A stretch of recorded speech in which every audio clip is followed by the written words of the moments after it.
எல்லாருக்கும் வணக்கம். இங்கே வந்திருக்கும் பத்திரிகை, ஊடக, தொலைக்காட்சி, யூடியூப் நண்பர்கள் அனைவருக்கும் வணக்கம். இந்த விழாவுக்கு சிறப்பு விருந்தினர்களாக வருகை தந்திருக்கும் பெப்சி தலைவர் ஆர்.கே. செல்வமணி அண்ணன் அவர்களுக்கும், தமிழக திரைப்பட இயக்குனர் சங்க தலைவர் ஆர்.வி. உதயகுமார் அண்ணன் அவர்களுக்கும், அண்ணன் பேரரசு அண்ணன் அவர்களுக்கும் இடைய வணக்கங்களை தெரிவிச்சுக்கிறேன். ஓகே. மற்றும் இந்த திரைப்படத்தின் விழா நாயகன் அண்ணன் வித்யாசாகர் அவர்களுக்கும், அண்ணனும் நானும் இது 2வது படம்னு சொன்னாங்க. ஜன்னல் ஓரம்னு ஒரு படம், அடுத்து 2வது படம் தேசிங்க ராஜா 2. ஆனால் இன்னொரு காப்படம் ஒன்று இருக்குண்ணே, அது கில்லி, கொக்கரக்கோ தும் ஷக் தும் தும். அந்த தும் ஷாக் பண்ணது நான். அதனால் நம்ம 2.25 படம் வேலை செஞ்சுருக்கிறோம். ரொம்ப நன்றிண்ணே. பிறகு இந்த படத்துடைய இயக்குனர் அண்ணன் எழில் அண்ணன் அவர்கள், அவரோடவும் இது 2வது படம். கிட்டத்தட்ட ஒரு 13 வருஷம் 14 வருஷத்துக்கு அப்புறம் இது தேசிங்க ராஜா 2 இந்த படத்தில் ஒர்க் பண்ணுறோம். ரொம்ப மகிழ்ச்சியாக இருக்குது. இந்த படத்துக்கு முன்னாடி பார்த்தீங்கன்னா விலங்குன்னு ஒரு படம் வெப் சீரியஸ் பண்ணேன். அது ஒரு சீரியஸான படம். அதுக்கப்புறம் போகும் இடம் வெகு தூரம் இல்லை அப்படின்னு ஒரு படம் பண்ணால், அதுவும் கொஞ்சம் ரொம்ப சீரியஸாக நடிக்க வேண்டிய படம். அப்புறம் சாருன்னு பண்ணோம், இன்னொரு படம் பண்ணோம், அது என்ன ரிலீஸ் ஆகலை. எல்லாமே சீரியஸ் மூட்லேயே பண்ணிக்கிட்டு இருந்தேன். அந்த டைமில் தான் எழில் நான் இந்த தேசிங்க ராஜா 2ன்ற படத்துக்கு கூப்பிட்டாங்க. அப்படியே இந்த சீரியஸ் மூடாக பண்ணிட்டு இருந்த படம், இந்த படத்துக்கு செட்டுக்கு வந்தோன்னா அவ்வளோ ரிலாக்ஸாக, அவ்வளோ ஜாலியாக, ரொம்ப என்ஜாய் பண்ணி ரொம்ப சூப்பராக பண்ணோம். ஏன்னா அவரோட டைரக்ஷனில் நடிக்கணும்னா நடிகர்களுக்கு ரொம்ப ரொம்ப ஆசையாக இருந்துக்கிட்டே இருக்கும். அவன் இந்த காலத்தில் ஒரு காமெடியை வச்சு வேலை வாங்குறதே ரொம்ப கஷ்டம். ஆனால் அவர் படத்தில் பார்த்தீங்கன்னா ஒரு 15-20 காமெடியன்ஸ் இருந்துக்கிட்டே இருப்பாங்க. எல்லாத்தையும் அரவணைச்சு எல்லாத்துக்கும் எல்லாருமே ஸ்கோர் பண்ணணும் அப்படின்னு நினைப்பார் அவர்.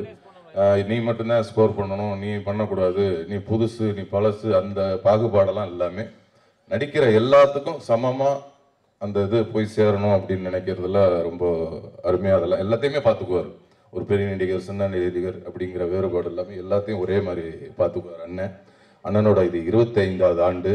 அண்ணன் இன்னும் 50வது ஆண்டு பொன் விழாலாம் கொண்டாடணும். 50வது ஆண்டு வரையும் அவர் இன்னும் நிறையா காமெடி நடிகர்களுக்கும் என்னை மாதிரி ஆளுகளுக்கும் இன்னும் நிறைய வாய்ப்புகளை தருவார் அண்ணன் என்று ஆண்டவனை வேண்டிக்கிறேன். பிறகு இந்த படத்தோட ஒளிப்பதிவாளர் அண்ணன் செல்வா அண்ணன் அவர்களுக்கும், இந்த படத்தோட டைலாக் ரைட்டர் முருகன் அண்ணன் அவர்களுக்கும் நன்றியை தெரிவிச்சுக்கிறேன். இந்த படத்துக்காக ஒரு 2 பேர் ரொம்ப சிட்டாக பறந்து வேலை செஞ்சாங்க, ஹரி அண்ணன் அவர்களுக்கும், இணை தயாரிப்பாளர் தம்பி பாலமுருகன் அவர்களுக்கும் நன்றியை தெரிவிச்சுக்கிறேன். அதேமாரி கேட்டதெல்லாம் பண்ணி கொடுக்குற எல்லாரும் நிறையா சொல்லிட்டாங்க. நம்ம தயாரிப்பாளர் ரவிச்சந்திரன் சார் அவர்கள் ரொம்ப, அதாவது எல்லாத்தையுமே ரொம்ப ஒரு அழகாக பார்த்துக்குவார். ஒரு தயாரிப்பாளர்னா ரொம்ப ஒரு ஆசையாக இருக்கும்ல, அப்பா இந்த கம்பெனியில் படம் பண்ணால் ரொம்ப நல்லா இருக்கும், நல்லா பார்த்துக்குவாங்க அப்படிங்கிற ஒரு ஆசையை எல்லாத்துக்கும் கொடுப்பாரு. அதேமாரி அவரும் இந்த சின்ன நடிகர் பெரிய நடிகர்லாம் அந்த பாகுபாடெலாம் பார்க்க மாட்டார். எல்லாத்துக்கிட்டையும் ஒரே மாதிரி பழகுவார். அவரோட அந்த நல்ல மனசுக்கே இந்த படம் நிறையா ஓடணும். அவர் இன்னும் தமிழ் சினிமாவில் நிறைய படங்கள் தொடர்ந்து எடுத்து நிறைய பேர்த்துக்கு லைஃப் கொடுக்கணும்னு சொல்லி வேண்டிக்கிறேன். அதேமாரி அவங்க சன் தம்பி ஜனா அவர்கள், எல்லாரும் சொன்ன மாதிரி அவர் ஒரு தயாரிப்பாளர் பையன் அப்படின்னு என்றைக்குமே காட்டிக்கிட்டே இல்லை.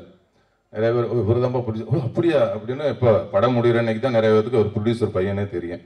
அது வரையும் யாருக்குமே தெரியாது. ரொம்ப அவர் சூப்பராக பண்ணி ரொம்ப நல்லா பண்ணாங்க. தம்பிக்கும் இன்னும் பெரிய பெரிய இடத்தை அடையணும், இன்னும் நிறைய உயரத்தை தொடரணும்னு அவருக்கும் என்னுடைய வாழ்த்துக்களை தெரிவிச்சுக்கிறேன். மற்றும் இந்த படத்தில் என்னுடைய சேர்ந்து பணியாற்றிய அனைத்து நடிகர்களுக்கும், தம்பி புகழ் அவர்கள் லேடி கெட்டப்பில் இருக்கார். இந்த படத்தில் நான் ஒரு இன்ஸ்பெக்டர், அவர் ஒரு இன்ஸ்பெக்டர், 2 பேர் எதிர்த்த ஸ்டேஷன், அதுக்குள்ளே ஒரு சுவாரஸ்யமான ஒரு விஷயங்கள்லாம் இருக்குது. அதேமாதிரி அண்ணன் ரவிமரியா அண்ணன் அவர்கள், அவர் இந்த படத்தில் அவர் சொன்ன மாதிரி இந்த 2 பொண்டாட்டி மாதிரி வில்லனுக்கு மட்டும் 2 பொண்டாட்டி இல்லை, இந்த ஹீரோவுக்கும் 2 பொண்டாட்டி. ஏன்னா நம்ம ஹீரோவாக இருந்துக்கணும், காமெடியும் பண்ணணும். அது மாதிரி அண்ணனுக்கு அதே மாதிரி ஒரு நடு இருந்தது, அதே மாதிரி எனக்கும் அதே மாதிரி அந்த ஒரு அது என்னென்னா டைரக்டர் அவர் நம்மளை அழகாக பண்ண வச்சுருவார். அது மாதிரி அண்ணன் அவர்களுக்கும் மற்றும் இந்த படத்தில் நடித்த அண்ணன் சாமு அவர்களுக்கும், வையாபுரி அண்ணன் அவர்களுக்கும், சிங்கப்பள்ளி அண்ணன் அவர்களுக்கும், சுவாமிநாதன் அண்ணன் அவர்களுக்கும், அப்புறம் வந்து மதுரை முத்தண்ணன். ஏன்னா இந்த படத்தில் எல்லா காமெடி ஆர்டிஸ்டோடவும் எனக்கு வந்து ரொம்ப சீன் இருந்தது, எல்லாத்துக்கூடையும் நடிக்கிற மாதிரி இருந்தது. மதுரை முத்தண்ணன், இப்போ கோவந்தன் அண்ணன், வினோத், நம்ம தம்பி விஜய் டிவி வினோத் அவர்கள், இன்னும் மற்றும் நிறைய பேர் நடிச்சிருக்காங்க. ஆர்வி உதயகுமார் அண்ணன் அவர்களும் நடிச்சிருக்காங்க. நிறைய பேர் நடிச்சிருக்காங்க. நடித்த எல்லாருக்கும் என்னுடைய வாழ்த்துக்களை தெரிவிச்சுக்கிறேன். ஜூலை 11ஆம் தேதி இந்த படம் வெளியாக இருக்கிறது. எல்லாரும் பாருங்கள், அவங்க எல்லாருக்கும் பிடிச்ச படமாக இருக்கும். நன்றி, வணக்கம். எல்லாருக்கும் வணக்கம். கீழே உட்காந்துறப்போ ஒரு பயம் இருக்குது. ஏன்னா இந்த ஆடியோ லான்ச்லாம் வந்தால் என்ன பேசுவோம், என்ன நம்ம பேச போகிறோம் நமக்குள்ளே தெரியுமா, கடன்னு பேசுகிறோம். அது யூடியூப்பில் வர்றப்போ தான் பக்கு இருக்கும். இதையா நம்ம பேசணும், ஐயோ அப்படின்ட்டு கீழே கமெண்ட்ஸ்லாம் அப்படி அடிப்பாங்க. இப்போ இந்த படத்தை பார்க்குறப்ப எனக்கு இப்போது விஜய் டிவி புகழன்னா பாதி தூரம் வந்துட்டு அப்புறம் செல்லமணி சார் தான் தம்பி ஒன்றும் இல்லைப்பா கோதண்டன்றாங்க. அடுத்து விஜய் டிவி புகழ் வினோதன்றதுக்கு நான் பாதி தூரம் நிறைய இடத்துல அவார்டு வாங்க போகிறப்பையும் அதே சார் நடந்திருக்கு. விஜய் டிவி புகழ்னா பாதி தூரம் போயிட்டு ஸ்டேஜ்லாம் தொட்டு கும்பிடும், என்னை தாண்டி ஒருத்தர் மேலே போயிட்டு இருப்பாங்க. விஜய் டிவி புகழ் தீனா அப்படின்வாங்க. ஓகே, அந்த மாதிரிலாம் நடந்திருக்கு. ஸோ வந்து எனக்கு அதை தாண்டி தேசிய ராஜா 2ல் எனக்கு கண்டிப்பாக எனக்கு ஒரு நல்ல ஒரு வாழ்க்கையை கொடுத்துருக்காரு ஏழு சார். ஏன்னா நிறைய படங்கள் நான் பண்ணியிருக்கேன். ஒரு சின்ன சின்ன கேரக்டராக வந்துட்டு போவேன். என்ன புகழ் இது, குக்கூத்து கோமாளியில் ஒரு புகழை பார்த்துருக்கோம். அப்படி உழுந்து ஒரு விஷயம் பண்ணுறீங்க. ஆனால் சினிமாவில் ஒரு அந்த அளவு ஒரு இது இல்லைன்னு சொல்லியிருக்காங்க நிறையா. பட் இந்த படம் வந்து எழில் சார் எல்லாருமே சொல்கிறதான், அவரை நம்ம நடிக்க விட்டுருவார். நீங்கள் என்ன வேணால் பண்ணுங்கள், சூப்பராக பண்ணுங்கள், நான் பார்த்துக்கறேன்னு அவர் 2 வார்த்தை தான் அங்கேருந்து வரும். மானிட்டர் முன்னாடி உட்காந்துப்பார். ஒரு ஆக்ஷன், ஒரு கட்டு, இது 2 தான் சொல்லுவார். வேறு எதுவும் அவர் சொல்ல மாட்டார். நாங்கள் மாட்டு நடிச்சுக்கிட்டே இருப்போம். அது வேணுன்றதை பார்த்துப்பார், இல்லை மீதி எடிட்டில் ஏதாச்சும் தூக்கிப்பார். அந்த அளவு தான் சிரிச்சுக்கிட்டே இருப்பார். அப்படி ஒரு டைரக்டர் நான் பார்த்ததில்லை. எல்லாமே சொல்லுவாங்க, திட்டுவாங்க இல்லையா, எதா போய் சார் இந்த இடத்துல இதை கொஞ்சம் ஏற்றட்டுங்களா, இது வேணாம்ப்பா கொஞ்சம் நல்லா இல்லை, அவர் எது சொன்னாலும் சரி நீங்கள் போட்டுக்குங்க அப்படி சொல்லுவார். அதே போல் லேடி கெட்ட படம்னு எனக்கு ரொம்ப ஆசை. ஏன்னா லேடி கெட்ட மூலிமா தான் எனக்கு வந்து ஒரு நல்ல மேடை கிடச்சிது. ஸோ என்கிட்ட வந்து இல்லை பக்கம் லேடி கெட்ட பண்ணோம் அப்படின்னா ரொம்ப சந்தோஷம் சார், கண்டிப்பாக பண்ணுறேன் சார் அப்படின்றான். அதே போல் விமல் சார் வந்து நான் ஆக்சுவலாக சினிமாவுக்கு வந்ததுக்கப்புறம் நான் பழகினதில் எனக்கு ஒரு 2 பேர் டெய்லியும் பேசிப்போம். மாதத்தில் ஒரு 25 நாள் 30 நாள் ஜாலியாக பேசிக்கணும் அப்படின்னா, ஒன்று சசிகுமார் சார், இன்னொன்று விமல் சார். சும்மாவே ஃபோன் பண்ணி ஜாலியாக பேசிப்பேன். என்ன தம்பி என்ன பண்ணுறீங்க, எங்கே இருக்கீங்க, சாப்பிட்டீங்களா அப்படின்ட்டு விரும்பி பேசுவார். சசிகுமார் சார் 2 பேருமே அவ்வளோ அது அந்த ஒரு போட்டி பொறாமை எதுவுமே கிடையாது. யார் வந்தாலும் சரி அவங்க கூட ஜாலியாக பழகக்கூடிய வருது. அந்த அளவு வருது. அவர் கூட பழகந்து ரோபோ மாமா, ஜனா, ப்ரொடியூசர் சார் அன்றைக்கி ஷூட்டிங்க்கு வந்திருந்தார். என்ன வந்துட்டு போகிறார், ப்ரொடியூசர் சாரே வந்துட்டு போகிறார், என்ன விஷயம்னு கேட்டாங்க. என்னையும் ரவிமரியா சாரையும் பார்க்க வந்தாங்க. இல்லை டீசர் ஈவினிங் 6 மணிக்கு ரிலீஸ் ஆகுது, ஸோ அதான் சும்மா அப்படியே உங்களை பார்த்துட்டு சொல்லிட்டு போகிறேன். அப்படி ஒரு ப்ரொடியூசரை நான் பார்த்ததே கிடையாது. அங்கே வந்து ஒரு இடத்துக்கு வந்து முருகன் அண்ணனை கூப்பிட்டு வந்து பார்த்து இந்த மாதிரி ஒவ்வொருத்தங்களையும் பார்த்து எல்லாத்தையும் பேசி இந்த மாதிரி படம் ரிலீஸ் ஆகுது, சூப்பர், நீங்களாம் தான் சப்போர்ட் எல்லாமே இருக்கணும்னு சொல்லிட்டு ஒருத்தராக சின்ன ஒரு ஆர்டிஸ்டாக இருந்தால் கூட வந்து அதை சொல்லிட்டு போகிறது. Producer sir thank you so much sir. சொன்ன மாதிரி அந்த ப்ரொமோஷன்லாம் போயிட்டு இருந்தப்போ எல்லாருக்கும் சாப்பாடுலேருந்து எல்லாமே நீங்கள் எங்கே வேணால் சாப்பிடுங்க, அவங்க போட்டோம் காரை கொடுங்க இது பண்ணட்டோம் எல்லாம் அப்படி பார்த்துக்கிட்டீங்க. Thank you so much. அதாவது ரவி சார், சாம்சன்ஸ்லாம் ஸ்கிரிப்டை வாங்கிக்கிட்டு புகழ் நீங்கள் இந்த இடத்துல இதை போடுறீங்களான்னு ஸ்கிரிப்ட் ஒர்க் பண்ணிக்கிட்டே இருப்பார். அவர் என்ன ஒரு பேப்பரை கொடுத்தாலும் அந்த பேப்பரை 20 பேப்பர் ஆக்கி எழுதிக்கிட்டே இருப்பார். நம்ம ஒரு புதுசாக வளர்ந்து ஒரு விஷயம், ஒரு சின்ன பையன் வரேன், எல்லாருமே கை கொடுத்து அவ்வளோ அழகாக, இல்லை நீங்கள் இந்த கவுண்டர் போடுங்க நீங்கள் போடுங்கன்னு எல்லாருமே வாங்கிட்டாங்க. ரொம்ப உங்ககிட்டலாம் ஒர்க் பண்ணுறது எனக்கு ரொம்ப ஹாப்பி. தேங்க்யூ ஸோ மச் எழில் சார், உங்களை மறக்கவே மாட்டேன். ஏன்னா வந்து எல்லாருமே கேட்டுன்னு இருந்த ஒரு வார்த்தை, புகழ் நீங்கள் சினிமாவில் எப்போ காமெடி பண்ணுவீங்கன்ட்டு நிறைய கேட்டுகிட்டே இருந்தாங்க. அது எல்லாருக்கும் பதிலாக இந்த தேசிங் ராஜா 2 இருக்கும்னு நான் கண்டிப்பாக நம்புகிறேன். அப்படி தான் எல்லாம் ஒர்க் பண்ணியிருக்கோம் எல்லாருமே. இதில் ஒர்க் பண்ண எங்களுக்கு சொல்லிக் கொடுத்த அசோசியேட் டைரக்டர், அசிஸ்டன்ட் டைரக்டர். ஏன்னா ஒரு படம் வெளியில் வருது அப்படின்னா அதில் உழைக்கிறது அவ்வளோ பேர். ஏன்னா நம்ம ஈஸியாக வந்து ஒரு நிழலுக்காக மரத்தை தேடி போவோம். ஆனால் அந்த மரம் வெயிலில் நிற்கிறது யாருக்குமே தெரியாது. அந்த மரம் அதில் பின்னாடி ஒர்க் பண்ண அத்தனை பேருமே இந்த படம் ஜெயிக்கணும்ன்ட்டு எல்லாருமே ஒர்க் பண்ணுறது இந்த படம் ஜெயிக்கணும். யாருமே வந்து அப்பா இந்த படம் இவ்வளோப்பா இந்த படம் ஓடக்கூடாதுன்னு யாருமே நினைக்கப்படுறது கிடையாது. எல்லாருமே படம் ஓடணும், ஜெயிக்கணும், மக்கள்கிட்ட போய் சேரணும் அப்படின்னு உழைக்கிறது. கண்டிப்பாக இதில் வந்து நீங்கள் கோதண்ட அண்ணா சூப்பராக சொன்னார். உண்மையிலே வந்து அதெல்லாம் ஒரு நடிகர்களாக எல்லாருமே சின்ன சின்ன ஆர்டிஸ்ட் ஜூனியர்ஸ் யாருக்காக இருந்தாலும் இந்த வலி இருக்கும். ஏன்னா அவ்வளோ கஷ்டப்படுற ஒரு படத்துக்காக ஒரு 10 நிமிஷம் அதுக்காக இவ்வளோ தூரம் நீங்கள் மெனக்கணும்னா ஒரு படம் எடுக்கிறதுக்கு எவ்வளோ தூரம் மெனக்கணும். ஈஸியாக ஒரே வாரத்தில் படம் நல்லா இல்லை வேஸ்ட்டு அப்படின்ற வார்த்தை சொல்லிடுறீங்க. இதுக்காக ஒரு லைட்மேன் ஆகட்டும், ஒரு ப்ரொடக்ஷன் ஒர்க் பண்ண ஒரு தண்ணி எடுத்துகிட்டு வந்து ஓடியார் ஆகட்டும், அவங்க வீட்டில் அவங்க குழந்தைகிட்ட சொல்லுவாங்க இந்த படத்தில் அப்பா ஒர்க் பண்ணியிருக்கேன், இந்த படத்தில் நான் தான் லைட் போட்டேன் அப்படின்னு அவ்வளோ பேர் ஒர்க் பண்ணி ஒரு 60 நாள் 7 நாள் எடுத்து எடிட்டிங் போய் அதெல்லாம் முடித்து ஒரு படத்தை தேட்டரில் எடுத்துகிட்டு வர்றது வந்து அவ்வளோ பெரிய விஷயம். இதை ஈஸியாக சொல்லுறீங்க படம் நல்லா இல்லை. அண்ணன் சொன்ன மாதிரி மக்கள் போய் பாருங்கள். நீங்கள் நல்லா இல்லை புகழ் நல்லா நடிக்கலை அப்படின்னா கண்டிப்பாக எல்லாருமே மாற்றிக்கிறோம். ஈஸியாக ஒரு சும்மா உங்களுக்கு வருமானம் வருதுன்றதுக்காக ஒரு யூடியூப்பில் டக்குன்னு இது படம் நல்லா இல்லைன்னு சொல்கிறாங்க. ஏன்னா இது அத்தனை பேரோட உழைப்பு, அவ்வளோ கஷ்டப்பட்டுருக்கோம். தேங்க்யூ ஸோ மச் எனக்கு இந்த ஒரு மேடை கொடுத்ததுக்கு. நான் இந்த மாதிரிலாம் பேசுனதே கிடையாது. நான் வருவேன் ஜாலியாக 2 பேரும் டக்குன்னு மைக்கு கொடுத்தா பேசிட்டு போயிடுவேன். ஆனால் இப்படி ஒரு எமோஷனலாக பேசினது எல்லாரையும் பார்க்குறப்ப அவ்வளோ இதாக இருந்தது. ஒரு படத்துக்காக இவ்வளோ தூரம் பேசுகிறாங்க அப்படின்றப்ப சந்தோஷமாக இருக்குது. நீங்கள் எப்படி தேசிங்க ராஜா 1க்கு அவ்வளோ சப்போர்ட் பண்ணீங்களோ கண்டிப்பாக தேசிங்க ராஜா 2வும் சூப்பராக இருக்கும். எல்லாருமே அவ்வளோ அழகாக ஒர்க் பண்ணியிருக்காங்க. இந்த படம் வந்து கண்டிப்பாக மாபெரும் வெற்றியடையும். எங்கெல்லாம் வாழ்த்து வந்து எல்லாருக்குமே தேங்க்யூ ஸோ மச். மீடியா ஊடக நண்பர்கள் எல்லாருக்குமே தேங்க்யூ ஸோ மச். நீங்கள் தான் இந்த ஒரு நல்ல படைப்பை நாங்கள் படைச்சிருக்கோம். நீங்கள் அதை நல்லபடியாக மக்கள்கிட்ட எடுத்துகிட்டு போய் சேர்க்கணும். Thank you so much. Thank you sir. எங்களை வந்து வாழ்த்து வந்த சொல்லுமணி சார், உதயன் சார் எல்லாருக்குமே thank you so much. Love you. Thank you thank you. Through out the film நீங்கள் வந்து அந்த வாய்ஸ் மெயின்டைன் பண்ணி அந்த கெட்டப் மெயின்டைன் பண்ணி ஒரு சூப்பரான ஒரு எஃபர்ட் கொடுத்துருக்கீங்க. டெஃபினெட்லி நீங்கள் நினைக்கிற மாதிரி ஒரு சூப்பர் சக்ஸஸ்ஃபுல்லாக மாறும். விஷிங் யூ ஆல் சக்ஸஸ் புகழ். ஆக்சுவலாக இன்றைக்குமே அந்த வாய்ஸ் எடுக்கலாம் வந்தேன். நேற்று குக்கு தூக்கமால காலைல 5 மணிக்கு தான் விட்டாங்க. அதனால் எனக்கு அந்த பொனந்தினி சார் வாய்ஸ் வந்துருச்சு. இல்லைன்னா நான் அழகாக லேடிஸ் வாய்ஸ்லேயே பேசலான்னு சார் வந்தேன். Thank you so much. Thank you. Success மீட்டில் பேசுங்க. கண்டிப்பாக பேசுகிறேன். அதுக்குள்ளே வாய்ஸ் ரெடி பண்ணிடுறேன். Thank you so much. அனைவருக்கும் வணக்கம். இயக்குனர் எல்வி சாருக்கு இது 25வது வருஷம். வருஷத்துக்கு ஒரு நடிகர்னா இல்லை 20 நடிகர் நடிக்க நினைக்கிறேன். மொத்தம் இங்கே கூட்டம் எல்லாம் அங்கே வரவழைச்சாச்சு. வாழ்த்துக்கள் சார். ஆமாம், நீங்கள் உதயகுமார் சாருக்கு வாய்ப்பு கொடுத்தா 100 ரூபா எழுதிருப்பார். நான் 200 ரூபா எழுதிருப்பேன். நீங்கள் யாருக்கு வாய்ப்பு கொடுக்கணும்னு முடிவு பண்ணிக்கிறேங்க. என்ன நைட் முடிவு பண்ணியிருக்கேன். ஓகே.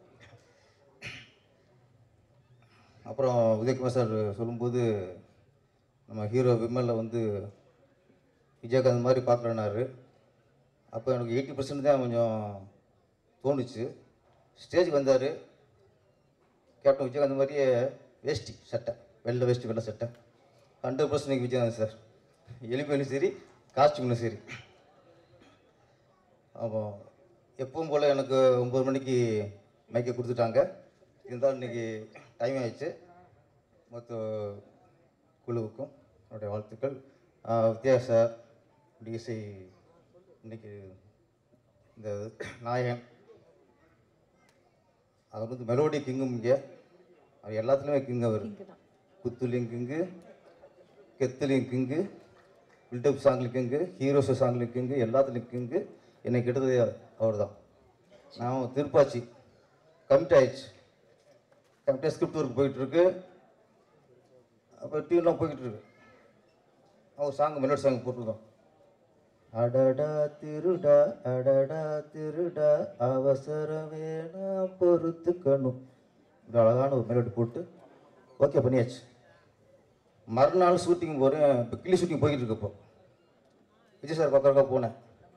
செட்டில் ஒரு சாங்கு அப்படி போடு போடு போடு அசத்தி போடு. நம்ம இந்த குத்து குத்தாக இருக்கு.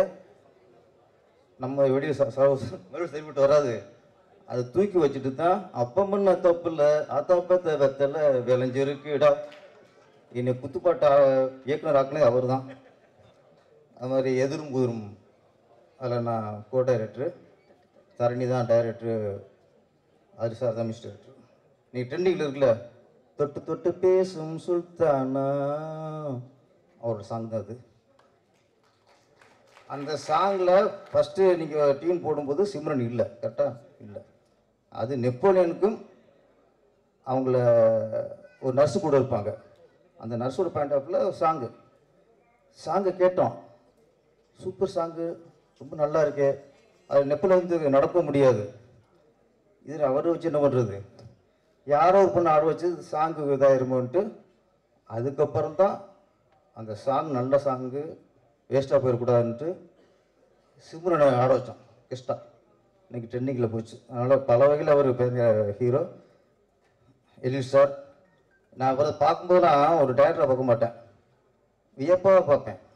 நான் துல்லாமணம் படம் பார்த்ததுக்கப்புறம் எனக்கு இவர் ஆளை பார்த்தா டேரக்டர் தெரியாது, ரொம்ப சாஃப்டாக இருப்பேன். இவர் தான் துல்லாமணம் பண்ணாரா அப்படின்னு ஆச்சரியம் பார்க்குறது. இப்போ தொடர்ந்து காமெடி படம் பார்க்குறோம்ல, வேலைன்னு வந்துட்ட வெள்ளக்காரன், தேசிங்க ராஜா, அப்பவும் பார்ப்பேன் இவரெல்லாம் இப்படி காமெடி பண்ணுறாரு அப்படின்ட்டு. எல்லாமே அதிசயமான இயக்குனர். டோட்டலாக நீ எல்லாரும் பேசும்போது ஒன்று ஒன்று புரிஞ்சு வச்சு, டோட்டலாக இவர் எனக்கு ஆப்போசிட். ஏன்னா என்னதில் ஸ்கிரிப்டில் தவிர யாரும் பேச மாட்டேன், விட மாட்டேன் மேக்ஸிமம். இவர் இஷ்டத்துக்கு விட்டுருக்காரு. இதில் மட்டும் எதிரும் புதிருமா இருக்கான். தேசிங் ராஜா 2 மிகப்பெரிய வெற்றியடைய வாழ்த்துக்கள். நன்றி, வணக்கம். Thank you sir, thank you so much sir. நானே பேசுகிறேன். இந்த விழாவுக்கு வந்திருக்கும் அனைத்து பத்திரிகை தொலைக்காட்சி நண்பர்களுக்கு என் வணக்கத்தை தெரிவித்துக் கொள்கிறேன். மற்றும் இந்த விழாவுக்கு வந்திருக்கும் அத்தனை பேரும் ஏதோ ஒரு வகையில் இந்த படத்தில் ஏதோ ஒரு ஒரு ஒரு பார்ட்டை பண்ணியிருக்கிறாங்கன்னு எனக்கு தெரியுது. ஸோ அதுதான் உங்களோட அன்பாக இவ்வளோ நேரம் வந்து இந்த விழாவை அருமையாக பார்த்துருக்கீங்க. அதுக்கப்புறம் இந்த விழாவுக்காக நான் கூப்பிட்ட உடனே வந்த பெப்சி தலைவர் செல்லுமணி சார் அவர்களுக்கும், இயக்குனர் சங்க தலைவர் உதயகுமார் சார் அவர்களுக்கும், செக்ரட்டரி பேரரசு அவர்களுக்கும் என்னுடைய நன்றியை தெரிவித்துக் கொள்கிறேன். நிறைய பேர் இந்த விழாவுக்கு வந்திருக்கிறீங்க. இந்த படத்தில் நடித்த அத்தனை ஆர்டிஸ்ட்டுமே இந்த விழாவுக்கு வந்திருந்தது வந்து ரொம்ப வந்து பெரிய விஷயம். படத்தில் நடிக்கும்போது ஒத்துழைப்பு கொடுத்தது பெரிய விஷயம் கிடையாது. ஒரு ஆடியோ ஃபங்க்ஷனுக்கு எல்லாருமே நீங்கள் வந்திருந்தது தான் வந்து இந்த ஃபங்க்ஷனோட வெற்றிக்கு மிகப்பெரிய காரணமாக இருந்துச்சு. இது எல்லாத்துக்குமே மிக முக்கியமான காரணமாக இருந்தது தயாரிப்பாளர் அவர்கள் தான்.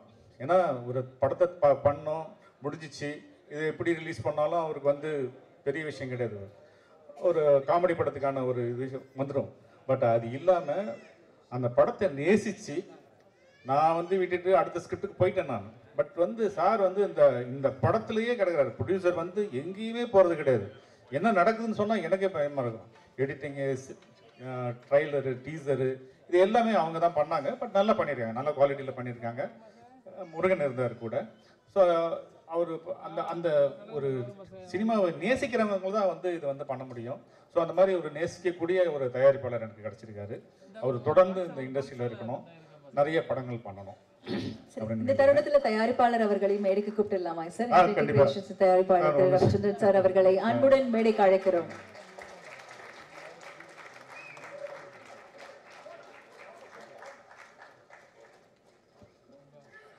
நீங்க 2 வார்த்தை பேசிடுறீங்களா? ஒரு அற்புதமான தயாரிப்பாளர் தமிழ் இண்டஸ்ட்ரி கிடைச்சிருக்கிறாரு. இன்னும் வந்து ஒரு ஸ்டாண்ட் பண்ணணும், நல்ல நிறைய படங்கள் பண்ணணும்னு வாழ்த்துக்கிறேன். மற்றும் இந்த படத்தில் வந்து படத்தோட ஹீரோ விமல் சார் பற்றி நான் பேசி ஆகணும். ஏன்னா வந்து என்னுடைய தேசிங்க ராஜா படத்தோட வெற்றிக்கு மிக முக்கியமான காரணமாக இருந்தது வந்து விமல்ஜி. இந்த படத்தோட வெற்றிக்கும் அவர் தான் காரணமாக இருப்பார். ஏன் அப்படின்னா இவ்வளோ இந்த படத்தில் வந்த ஆர்டிஸ்டோட அதிகமான இவ்வளோ ஆர்டிஸ்ட்டை வச்சு நான் படம் பண்ணதே கிடையாது. ஸோ ஏன்னா சின்ன சின்ன கேரக்டருக்கு கூட ஒரு காமெடி ஆர்டிஸ்ட்டை போட்டுடலாம் அப்படிங்கிற மாதிரி தான் பண்ணேன். ஏன்னா எங்கேயுமே வந்து காமெடி வந்து இது வந்துடக்கூடாது. ஒரு கேரக்டர் ஆர்டிஸ்ட்டை போட்டு இல்லை புதுசாக போட்டு பண்ணி அந்த காமெடி ஒர்க் அவுட் ஆகிட்டு போயிடுச்சுன்னா என்ன பண்ணுறது அப்படிங்கிற ஒரு சின்ன பயம் இருந்தது. இது பேட்டர்னே வேறு மாதிரி இருக்கும். இந்த ஸ்கிரிப்டோட ஸ்க்ரீன் பிளேயே பேட்டர்னே வேறு மாதிரி இருக்கும். ரொம்ப ஒரு மின்னல் மாதிரி போகக்கூடிய ஒரு ஸ்க்ரீன் பிளேயாக இருந்துச்சு. ஏன்னா இவ்வளோ ஆர்டிஸ்ட்டு ஒரு காமெடி சிரித்து முடிஞ்சு வித்யாசாகர் சொன்னது ரொம்ப கரெக்டான விஷயம். கேப்பே இல்லாமல் காமெடி. ஸோ இவ்வளோ ஃபாஸ்ட்டாக கட்டிங் வந்திருக்கு இந்த படத்தில். வேறு வழி இல்லை, அவ்வளோதான். ஏன்னா வந்து வந்தீங்கன்னா பார்த்தீங்கன்னா சிரிச்சிங்கன்னா ரசிங்கன்னா போயிட்டே இருப்பீங்க. அவ்வளோ ஸ்பீடாக இருக்கும் அந்த படம். அந்த மாதிரி வந்து இதில் காமெடி ஒர்க் அவுட் ஆகிருக்கு. ஸோ எல்லா காமெடி ஆர்டிஸ்ட்டையும் ரவி மரியா, புகழ், சாம்ஸ்ஜி, ரோபோ, திருமா இருந்திருக்கிறாப்புல, சிங்கப்பிள்ளி நிறைய நிறைய ஏகப்பட்ட பேர், சாதனா வந்திருக்கிறாங்க, இந்த மதுரையிலேருந்து வந்திருக்கிறாங்க, நிறைய பேர் வந்திருக்காங்க. ஆர்டிஸ்ட் வந்துட்டு 3 பேர், அம்மாக்கள் 3 பேர். அவங்க எல்லாருமே இந்த மாதிரி ஒருத்தரும் இந்த படத்துக்காக வந்து ரொம்ப அற்புதமான விஷயங்கள் பண்ணி கொடுத்துட்டு போயிருக்காங்க. மெயினாக வந்து இந்த விழாவோட நாயகன் சொன்னோம்னா வித்யாசாகர் சார் தான். நான் வந்து பூவெல்லாம் முன்வாசத்துக்கு அப்புறம் வந்து நான் வந்து வித்யாசாகர் கூட நான் சேர்றேன். அது வந்து ரொம்ப இமீடியட்டாக 3வது படமே பண்ணதுனால எனக்கு மியூசிக் பற்றி பேச தெரியாது. பட் அப்போ ரொம்ப மெச்சூர்டாக இருப்பேன். சார் போனால் ஏதோ சாங் நல்லா பண்ணி கொடுத்துட்டாரு அப்படின்னு தான் வந்தேன். சாரோட கெப்பாசிட்டி என்ன, சார் என்னென்ன பண்ண முடியும் அப்படிங்கிறது எனக்கு தெரியாது. ஸோ இப்போ போய் உட்காந்து பார்க்கும்போது தான் எனக்கு வந்து ரொம்ப அதிர்ச்சியாக இருக்குது. ரொம்ப சாலிடாக இதை மாத்துறாரு, லிரிக்ஸை கூப்பிட்டு அதை மாத்துறாரு, எல்லாமே பண்ணுறாரு. இந்த எழில்கிற பேருக்கு கூட நெடில்ல ஒரு வார்த்தை வேணும்னு விவேக்கை போட்டு டார்ச்சர் பண்ணி அவன் எழில்னு சொல்லிட்டாப்புல. அப்படிதான் வந்தது. நெடில்ல ஒரு வார்த்தை கிடைக்கல அவருக்கு. அவன் உட்காந்து கம்போஸ் பண்ணி நெடில்ல பிடிங்க. ஸோ அவ்வளோ பர்ஃபெக்ஷனு, அவ்வளோ விஷயம் கேதர் பண்ணுறாரு. மியூசிக்னா என்ன அப்படிங்கிறது வந்து இது வேற ஒரு உலகமாக இருக்குது. அவர்கிட்ட இருக்கிற விஷயம் ரொம்ப எளிமையாக எனக்கு பண்ணி கொடுத்தாரு. அந்த 5 சாங் ஹிட்டு பண்ணி கொடுத்தாரு. எப்படி பண்ணாருன்னு எனக்கு தெரியவே தெரியல.